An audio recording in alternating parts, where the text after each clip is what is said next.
काल झालं.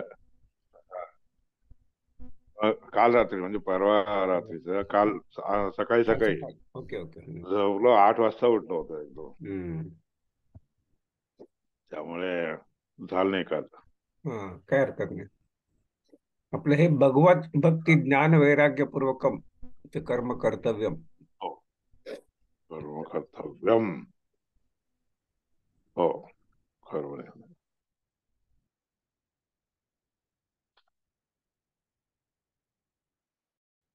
श्री हरी.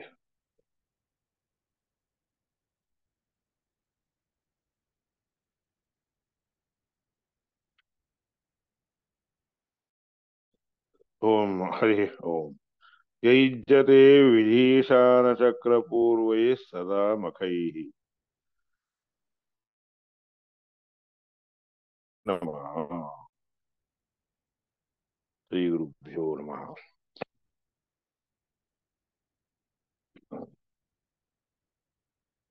महानाम्नीनां पञ्चाक्षरानुपसर्गानुपसृज्य सृजति एकादशाक्षरेषु पादेषु. आता ह्याच्यात महानाम्नीनां महानाम्नी म्हणून जे आहेत ते विष्णू परमात्मा हा सर्वश्रेष्ठ आहे असं समजून घेणं. महानाम्नी पंचाक्षरान, 5 अक्षर, 5 अक्षर उपसर्ग, 5 अक्षर उपसर्ग प्रगान उपसृजती. उपसृजती म्हणजे सृष्ट केलं जातं. पंचाक्षरान उपसर्गान. प्र, परा, अप, सम, अनु, अव, निस, निर, दुस, दुर, आंग, वी इत्यादी हे उपसर्ग आहेत. 5 अक्षर म्हणजे कोणते? अकाराधिक 5 अक्षर. अ, ई, उ, ऋ, लृ हे पंचाक्षर. अ, ई, उ, ऋ, लृ एकूण एवढेच. आता त्या आकाराचंच आ होत, ई होत, उ होते, सगळे कळते. म्हणजे ते दीर्घ दीर्घ प्रकार आहेत ते. असायचे किती आहेत? 5 आहेत. अकार अधिक पंच. हम्म. अ, ई, उ, ऋ, लृ हे 5 अक्षर. ए, ओ, आई, औ वगैरे जे आहेत जोडाक्षर, जोडून केलेले असतात ते. म्हणून एकूण 5 अक्षर. उपसर्ग एकादश अक्षरेषु, 11 अक्षरांच्या मध्ये 5 अक्षर असतात आणि उपसर्ग वगैरे लागले जातात. प्रत्येक पादामध्ये लागले जातात ते. एवा ह्येवा अपाहा पूर्वेषां हरिवत्सतानाम् एवा हि इंद्रम अथो इदम सवरम केवलंते. ह्या मध्ये जे काही अपहा आहेत, अपहा म्हणजे पाणी पाण्यासारखे असणारे, सगळ्या ह्याच्यात मिसळणारे. शरीरामध्ये पाणी मिसळलं तर सगळं शरीर जे आहे सार्थक होतं. पूर्वेशाम आधीचे जे वर्ण असतात ते सगळे पाण्यासारखे असतात. म्हणून आकारासाठी एक म्हण आहे. आकार हा सर्व वाग आत्मा. आकार हा सगळ्या वाणींचा आत्मा असतो म्हणून सांगितलं. म्हणून म्हणतात अपाहा. पाहा म्हणजे पालन करणारे. आकार हे आकाराने सगळे पालन केले जात असतात. पूर्वेशाम आधीचे असणारे जितके काही देवता आहेत त्या सगळ्या देवतांना पाणी जसं रक्षण करणारे होऊ शकते, त्याचप्रमाणे आकार हा देखील रक्षण करणारा होतो. हरिवहा सुतानाम एवा ही इंद्रम. हरिवहा त्याला परमात्म्यापासून ते सगळे वाहिले जातात. वाहिले म्हणजे कॅरीड ऑन. हरि एव तान सुतानाम ते मुलांच्या सारखे असणारे सगळे जे आहेत त्याला वाहून घेऊन म्हणजे परमात्मा घेऊन जात असतो. तेव्हा ही इंद्र म्हणून तसं घेऊन जात असतो, म्हणून इंद्र देखील सगळ्या देवतांना आपल्या बरोबर घेऊन जात असतो. अथो इदम सवनम केवलंते, अशा प्रकारचं हे सवन असतंय. केवल सवन, केवल म्हणजे परमात्म्यामुळेच, परमात्म्यावरच अधीन असणार असं सवन आहे.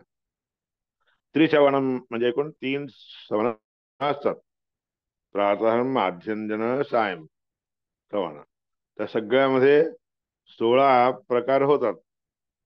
हे कोणते हे सांगितलं पंचाक्षरान उपसर्गांहून 5 अक्षर उपसर्ग हे सगळे बरोबर घेऊन त्याच्यामुळे सगळे अक्षर दृष्ट होतात. ते पादामध्ये प्रत्येक पादामध्ये असतात, पुन्हा एकेकामध्ये पाद असे षोडश षोळशी एकूण 16 असतात ते. तर असे दाखवलेले आहेत. एवा हि शक्रो ममधी सोमम, ज्यामध्ये शक्र हा एक ममधी परमात्म्याच्या अधीन राहत असतो.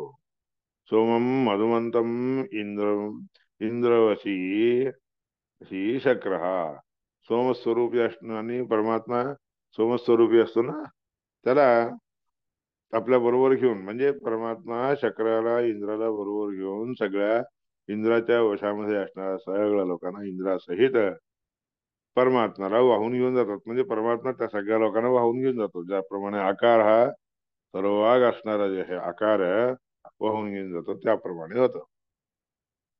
आणि ह्या सगळ्यांना वाहून ज्या ठिकाणी घेऊन जातात की नाही, त्याला सत्र म्हणतात.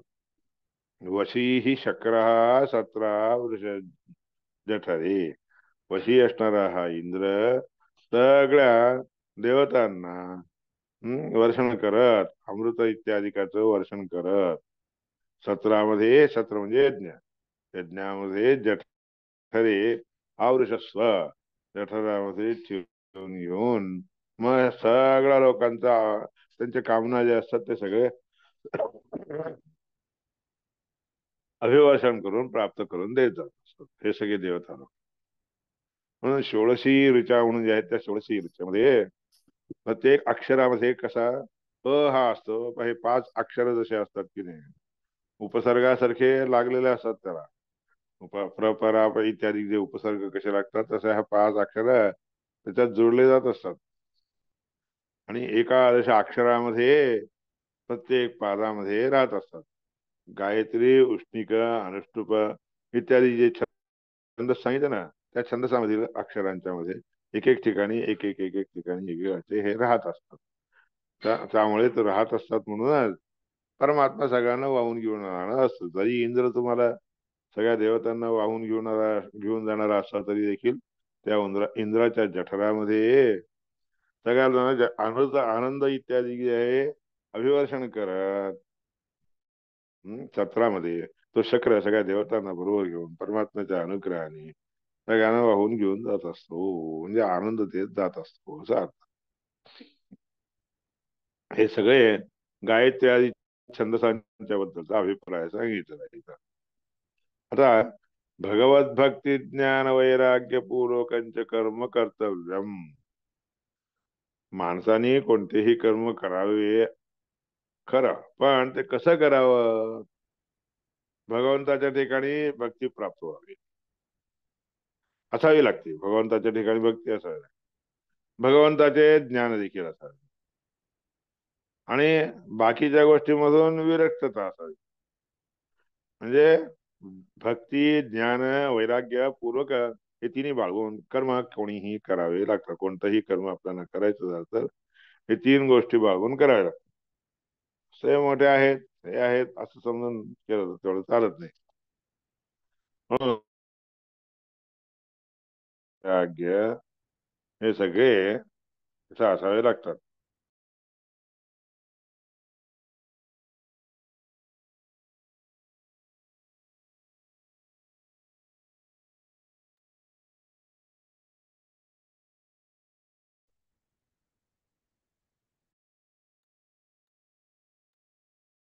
काय झालं? अरे येतोय, आवाज येतोय. आवाज गेला होता पण आला ना आता, काय झालं म्हणून. हो, पुन्हा गेलाय वाटतं. माईक बंद झाला का? नाही, माईक चालूच आहे. एक चालू आहे.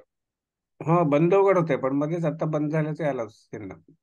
सेफ ड्रायव्हिंग म्हणून आलंय. अच्छा, बंद पडता येते. काही फोन येतोय का? सेफ ड्रायव्हिंग कुठे येऊ? परत बंद पडला माईक. तुमचं काय? फोन तर बाजूलाच असतो, हात लागत नाही त्याला. फोनला टच होत आहे का? बंद आहे सध्या माईक.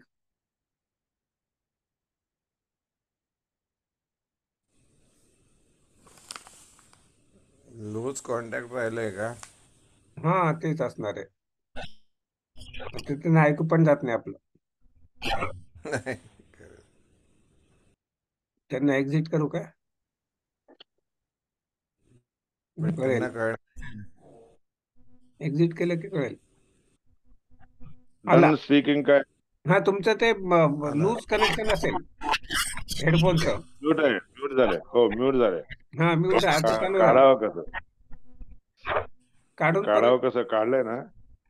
नाही, आता अच्छा, काढलंय का ते?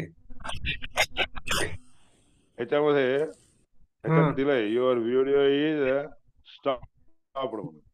हा, व्हिडिओ तर स्टॉपच आहे, ठीक आहे, त्याची काय हरकत नाही, म्हणजे चालू करू शकता त्याला. पण आपलं माईक तुम्ही हेडफोन नाही चालू झाला का? आहे. आहे ना, मग आम्हाला ऐकू येते सध्या. हो. तर व्हिडिओचं एक बटन आहे, त्याला बोट लावलंच चालू होईल. हं? मॅक्सिमम आपण नॉन व्हिडिओनीच करतोय. पण ते व्हिडिओचं बटन दाबलं, हा आला ना, व्हिडिओ पण आला तुमचा. व्हिडिओ पण आला होता आता.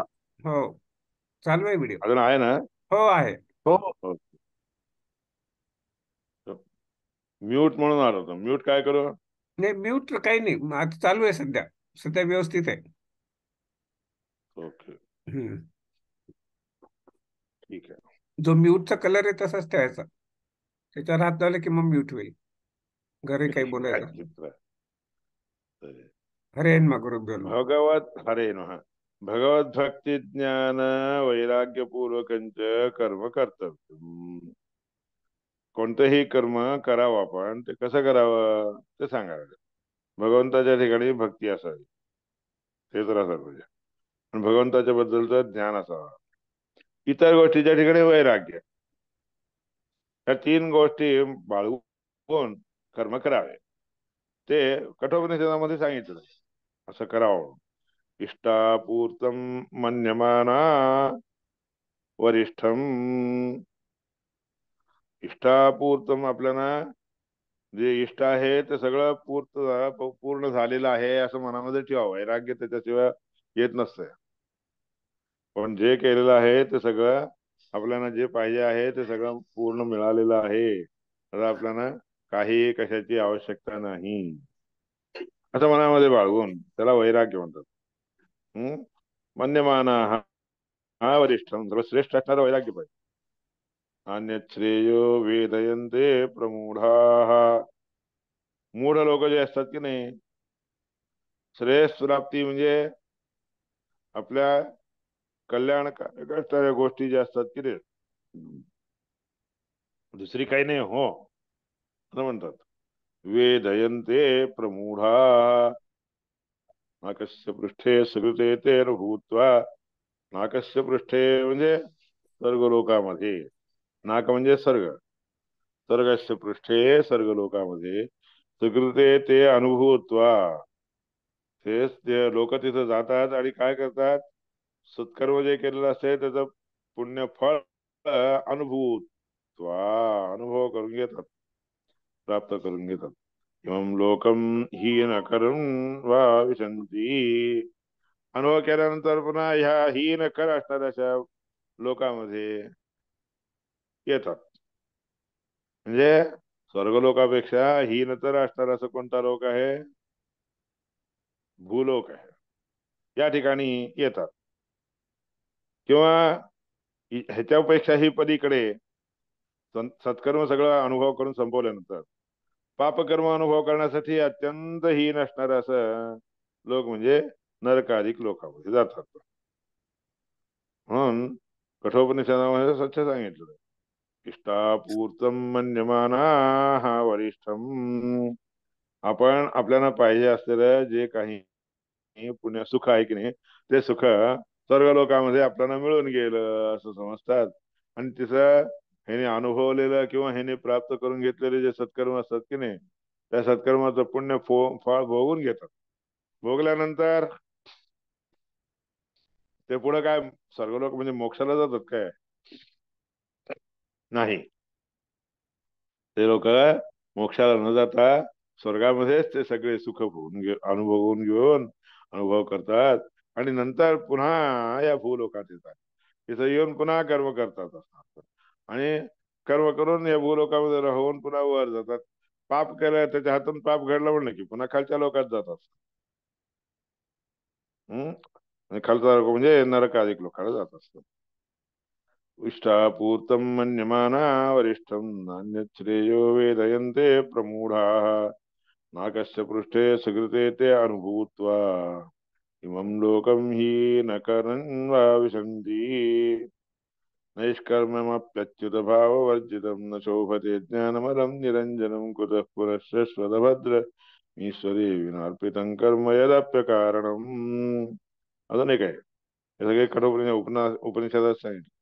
नैष्कर्म्यमपि, निष्कर्म म्हणजे निष्कर्मासाठी म्हणजे ज्या ठिकाणी कर्म नसतं असा लोक म्हणजे मोक्ष. मोक्ष प्राप्तीसाठी निघालेला जो व्यक्ती असतो, तो व्यक्ती अच्युत भाव वर्जित असणारे पुण्य केले तरी, अच्युताच्या ठिकाणी भाव म्हणजे भक्ती, अच्युत परमात्म्याच्या ठिकाणी भक्ती नसलेलं अनेक प्रकारचं कर्म केलं तरी देखील वर्जितम न शोभते ज्ञानमलम निरंजनम.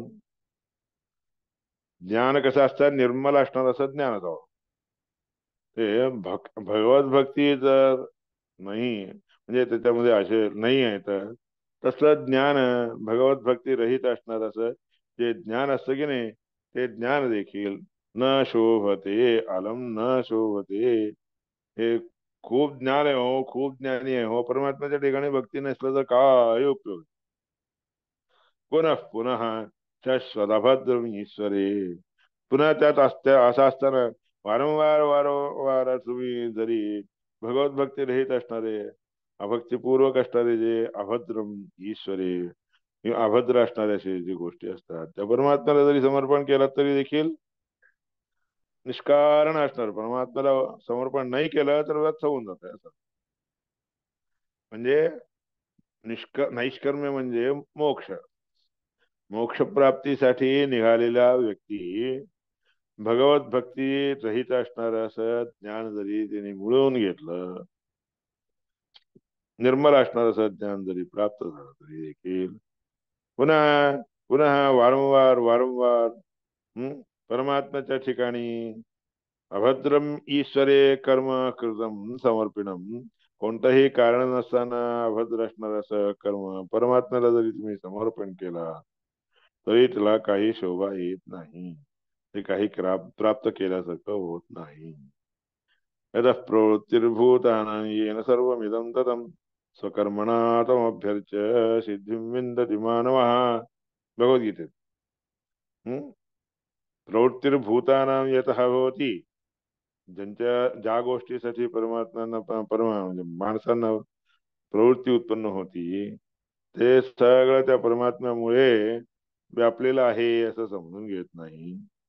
तोपर्यंत त्यांनी केलेले जे कर्म असतात, ते कर्म म्हणजे अर्चना वगैरे इत्यादी कर्म असतात, शुद्धी परमात्म्याला समर्पण केल्याशिवाय त्यांना प्राप्त होत नाही.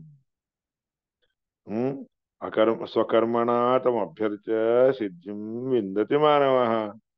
मानवाला केव्हा सिद्धी प्राप्त होती? आपल्या सुविहित कर्माला आचरण करत, ते कर्म करत करत त्या परमात्म्याची पूजा नाही केली तर, परमात्म्याची पूजा रूपाने मी हे करत आहे असं नाही म्हणलं तर,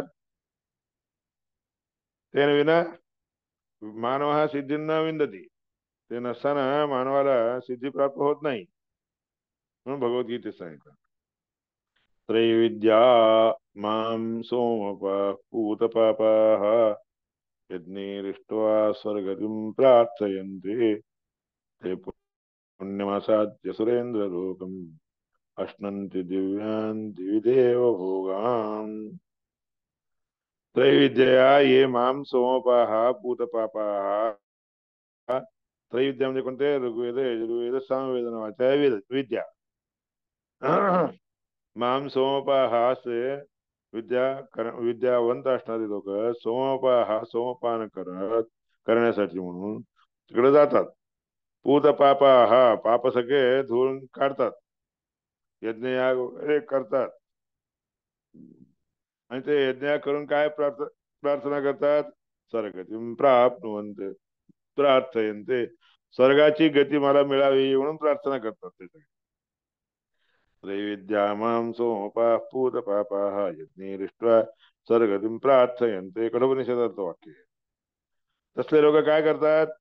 ते पुण्य मासाद्य पुण्य संग्रह करतात आणि सुरेंद्र लोकम, देवाचा लोक म्हणजे स्वर्गलोक, अष्ण सुरेंद्र लोकम अष्णंती प्राप्त करून घेतात, भोगतात. सुरेंद्र लोकामध्ये जाऊन भोग भोगतात. दिव्यान दिवी देव भोगान प्राप्त, तिथं दिव्य असणारे स्वर्गलोकामध्ये असणारे जितके काही भोग असतात की नाही, दिव्य भोग म्हणतात त्याला, ते प्राप्त करून घेतात. म्हणून स्वर्गलोक पर्यंत जाणं म्हणजे सर्वश्रेष्ठ कार्य आहे असं समजून घेतात ते लोक. त्याच्या पुढचाही लोक आहे हे ते कल्पना करत नाहीत, आणि त्याच्या कामना, त्या कामनाची म्हणजे काम त्याची ती कामना जी असते की नाही तेवढं संपत नाही. सर्व लोकांमध्ये झालं आपल्याला मिळालं इथं म्हणून समजून पुन्हा इकडे येतात असं असतं. मयि सर्वाणि कर्माणि सन्न्यस्य अध्यात्मचेतसा निराशी ही निर्ममो भूत्वा युद्धस्व विगतज्वरः.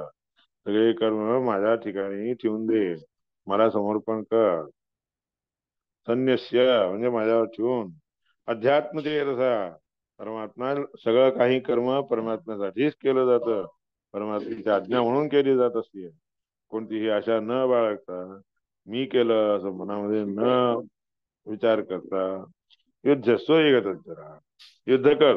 मनामध्ये कोणतंही दुःख ठेवून घेऊन नको, ठेवून मनामधील दुःख सगळं सोडून देऊन युद्ध कर म्हणून श्रीकृष्णाने अर्जुनाला सांगितलं. ये मे मतमिदम, याप्रमाणे जो कोणी माझं हे मत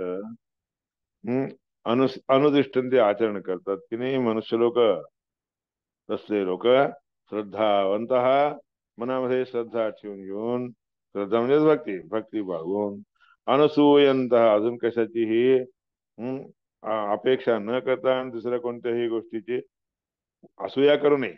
हे मला मिळालं नाही, ते मला मिळालं नाही, अशा प्रकारची असूया न बाळगता राहतात, परमात्म्याची ठिकाणी भक्ती करतात.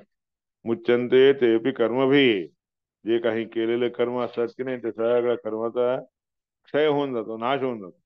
येत्वेतद अभ्यसूयंतो नानुतिष्ठन्ति मे मतः, जे लोक ह्याची असूया न बाळगता मी सांगितलेले मत अनुसरण करत नाही, सर्व ज्ञान विमूढा, सगळे तशा प्रकारचं परमात्म्याचं ज्ञान जे असतं की नाही त्या ज्ञानाने विमूढ होतात. मूर्ख म्हणजे काय करावं कसं करावं हे कळत नाही.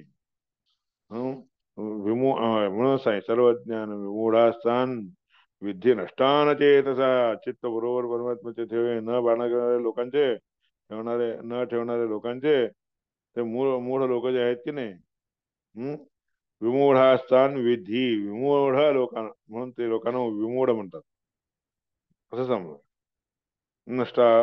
नष्ट अचेतसा, नष्ट झालेला आहे चित्त ज्यांचं तसे होतात ते. तपस्विनो दानपराः यशस्विनः मनस्विनः मंत्रविदः सुमंगलाः क्षेमं न विन्दन्ति विनाय दर्पणं तस्मै सुभद्रस्रवशे नमः.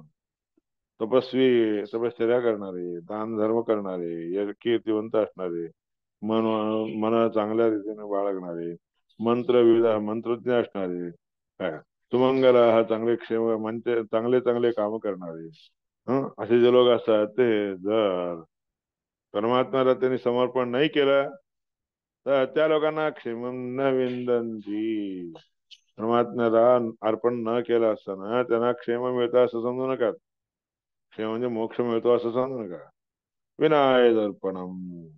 अशा सुभद्र श्रव असणाऱ्या, सुभद्र कीर्तिमान असणाऱ्या ज्या परमात्म्याला मी नमस्कार करतो. एष उ एव दास्यान्य एव एष उ एव दास दाश्च अन्य एवं वेद.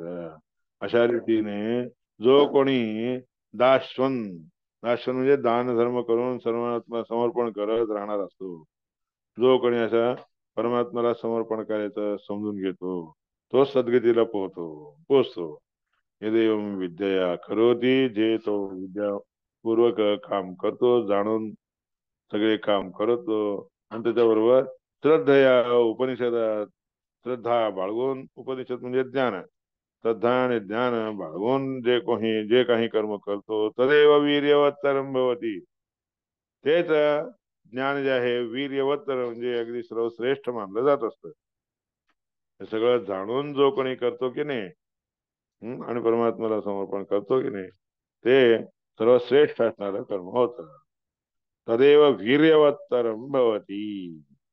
परम भाव जानंतो मम भूत महेश्वरम मोगाच मोग कर्माणः मोग ज्ञान विचेतसः. मग भगवद्गीतेत ते सांगितलं, परमात्म्याच्या ठिकाणी परम श्रेष्ठ असणारी भक्ती न बाळगता, त्याला न जाणता, मम भूत महेश्वरम, सगळ्या प्राण्यांचा मी महेश्वर आहे, श्रेष्ठ मी प्राण्यामध्ये सगळ्यामध्ये श्रेष्ठ आहे, असं जो कोणी जाणत नाही, त्यांनी केलेले सगळे आशा, त्यांनी केलेले कर्म, त्यांनी प्राप्त करून घेतलेलं ज्ञान, त्याला चित्त परमात्म्यावर न ठेवून केलेलं सगळं व्यर्थ होतं. असा सर्व गुह्यतमं भूय शृणु मे परमं वचः.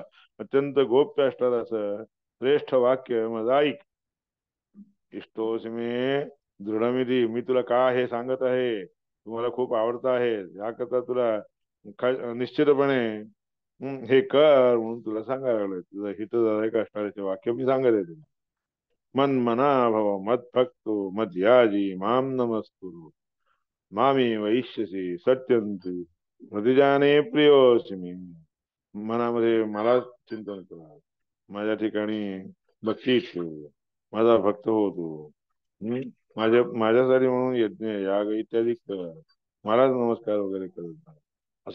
असं जर तू केलं तर मामी वैश्यसी, मलाच येऊन पोहोचतोस तू, म्हणजे माझ्याकडेच तू मोक्षाला येऊन पोहोचतो. खरं सांगतो हे प्रतिजाने प्रियोष्मी, हे तुला मी प्रतिज्ञापूर्वक सांगत आहे. हे सगळं तुला मी प्रतिज्ञापूर्वक कशाला सांगत आहे, तू मला फार आवडत असल्या कारणाने मी सांगत आहे तुला, बरं का. विज्ञान मानवम विज्ञानम आनंदम ब्रह्म. चांगल्या अशा रीतीचं ज्ञान जे असते त्या ज्ञानाला विज्ञान म्हणतात. आनंदम ब्रह्म, आनंददायक असणारा परमात्माच आहे. रात्री धातु परायणम, रात्री त्याचं रक्षण करतो. जो कोणी सगळं मला समर्पण करतो, जे काही कर्म मी करतो ते सगळं यज्ञ कर्म करू मी तत्तदखिलम विष्णू तवाराधनम, असं समजावं. तिष्ठ आनस्य, अशा रीतीने भावना मनामध्ये ठेवून राहतो की नाही, तर विदहा चांगलं जाणणारा, ही गोष्ट जाणणारा जो असतो की नाही, तोच मोक्षाला जाण्यासाठी योग्य होतो. इत्यादी श्रुती स्मृतीभ्य हे वर सांगितलेले श्रुती आणि स्मृती हे सगळे असं सांगत असल्या कारणाने परमात्म्याला जे आहे ज्ञान भक्ती वैराग्यपूर्वक जाणून घेणं म्हणतात. आणि तसं जाणल्याशिवाय मोक्ष प्राप्त होत नाही. पण मोक्षासाठी म्हणून हे सगळं करावं लागतं. आणि त्याला तुम्हाला एवढ्या सगळ्या श्रुती स्मृती सांगितलेल्या आहेत. नमो नारायणायाज भवशकोष्ण रुङ्मुखैः सदा वंदित पादाय श्रीपाय प्रेयसे अधिकम. याप्रमाणे ह्या नारायणाला अज भव शक्र ब्रह्मदेव रुद्रदेव इंद्र शक्र उष्ण रुङ्मुखैः आणि ऋषिगण ऋक्मुखैः ऋग्वेदाला प्रारंभ करून केलेले जे काही यंत्र आहे, यज्ञ आहेत की नाही, ऋङ्मुखैः यज्ञैः सदा वंदित पादाय, सगळं करून परमात्माच्या चरणारविंदी सर्वदा सदा सर्वदा नमस्कार करणारे असतात की नाही. लक्ष्मीपती असणाऱ्याचा प्रेयस म्हणजे अत्यंत आवड, लक्ष्मी प्रिय असणारा, लक्ष्मीचं पालन करणारा, अधिकरीतीने लक्ष्मीचा पती असणारा परमात्माला आम्ही सगळेजण मिळून एवढं सगळं कर्मनिर्णयात सांगितलेलं कर्म विष्णू परमात्मा प्रीत्यर्थ असतो म्हणून सर्वस्व त्याला समर्पण करतो. आणि त्या परमात्म्याला आम्ही केलं तर सफळ होतात सांगितलं नाही की नाही. त्या भगवंताला हा पुन्हा एकदा नमस्कार करतो. हे सगळं नमस्कार करण्यासाठी विधान तुम्हाला सांगितलं, म्हणून नमस्काराचे विधान सांगून मी पुन्हा नमस्कार करतो. आणि ते सर्व काही जे काही कर्म आम्ही करतो ते सगळं सर्वस्व लक्ष्मीप्रिय असणारे श्रीपती असणाऱ्या परमात्म्याला आवडत्या परमात्म्याला समर्पण करतो. श्रीकृष्णार्पणमस्तु. इति श्रीमदानंद तीर्थ भगवत्पादाचार्य विरचित कर्म निर्णय हा समाप्त. श्रीकृष्णार्पणमस्तु. याप्रमाणे आनंद तीर्थ भगवत्पादाचार्यांनी रचना केलेला कर्माचा निर्णय, कोणतेही कर्म केव्हा सफळ होतात, कसे करावे याचा निर्णय करून सांगितलेला आहे. ते परमात्म्याच्या चरणारविंदी समर्पण करतात. श्रीकृष्णार्पणमस्तु. हरे नमः. हरे नमः. गुरुभ्यो नमः. 2 मिनिटापूर्वी व्हिडिओ नीट दिसला भगवंताला होता, आपण समर्थ आहे. असं नेहमी दिसावा. नमस्कार करते. मध्ये आता एकदा हा आता जो मोबाईल ठेवलाय ना, ते अजून थोडासा तिरका करा, हा म्हणजे चेहरा पूर्ण येईल. मग ही हा थोडासा नाही. हा आता एकदम बरोबर आहे, असं राहील म्हणजे. ठीक आहे, काय हरकत नाही. सगळ्यांना सगळ्यांना हे देखील कर्मनिर्णयाचं फळ प्राप्त होवो. तुम्ही जे इतके दिवस ऐकलेले आहात कर्मनिर्णयाच्या बद्दल, ते परमात्म्याच्या प्रीतीसाठी ऐकलेलो आहोत आणि परमात्म्याला समर्पण करत आहोत असं समजा.